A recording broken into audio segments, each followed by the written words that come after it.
நீங்க புதுசா ஒரு வீட்டை கட்டணும்னு பிளான் பண்ணிட்டு இருக்கீங்களா? அப்போ ப்ராப்பர் பிளானிங் இல்லாம உங்க கன்ஸ்ட்ரக்ஷனை எப்பவுமே ஸ்டார்ட் பண்ணாதீங்க. ப்ராப்பர் பிளானிங்கோட கன்ஸ்ட்ரக்ட் பண்ணீங்கன்னா அதுல என்னென்ன அட்வான்டேஜஸ் இருக்கு, சப்போஸ் நீங்க பிளானிங்கே இல்லாம ஒரு கன்ஸ்ட்ரக்ஷனை ஸ்டார்ட் பண்ணீங்கன்னா அதுல என்னென்ன இஷ்யூஸ் வருதுன்னு ஒன்னொன்னா சொல்ல போறேன். வீடியோவை சேவ் பண்ணி வச்சுக்கோங்க. இப்போ நீங்க ப்ராப்பர் பிளானிங் இல்லாம கன்ஸ்ட்ரக்ஷனை ஸ்டார்ட் பண்ணீங்க அப்படின்னா உங்களுடைய கன்ஸ்ட்ரக்ஷன் காஸ்ட் நீங்க எக்ஸ்பெக்ட் பண்ண பட்ஜெட்டை விட அதிகமா போகும்.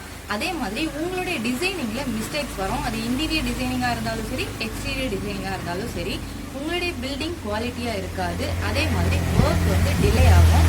இப்போ நீங்க ப்ராப்பர் பிளானிங்கோட ஒரு கன்ஸ்ட்ரக்ஷன் நீங்க ஸ்டார்ட் பண்றீங்க அப்படின்னா உங்களுடைய பட்ஜெட் வந்து கண்ட்ரோல் ஆகும். அதே மாதிரி உங்க வீட்டோட ஸ்பேஸா இருக்கட்டும், ஒவ்வொரு கார்னர்ஸா இருக்கட்டும் ப்ராப்பரா யூஸ் ஆகும். உங்களுடைய பில்டிங் குவாலிட்டியா இருக்கும்.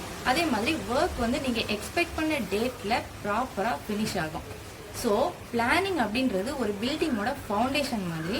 எங்களுடைய சென்னை பில்டர்ஸ் 6 இயர்ஸாக பல ப்ராஜெக்ட் வந்து அஃபோர்டபுள் ப்ரைஸில் குவாலிட்டியாக கன்ஸ்ட்ரக்ட் பண்ணி கொடுத்துட்டு இருக்கோம். ஸோ உங்கள் வீட்டை அழகாகவும் குவாலிட்டியாகவும் கட்டித்தரதுக்கு நாங்கள் ரெடியாக இருக்கோம். எங்களோட சேர்ந்து உங்கள் கனவு வீட்டை நீங்கள் கட்டணும்னு விருப்பப்பட்டீங்கன்னா எங்களை நீங்கள் தாராளமாக கான்டாக்ட் பண்ணுங்கள்.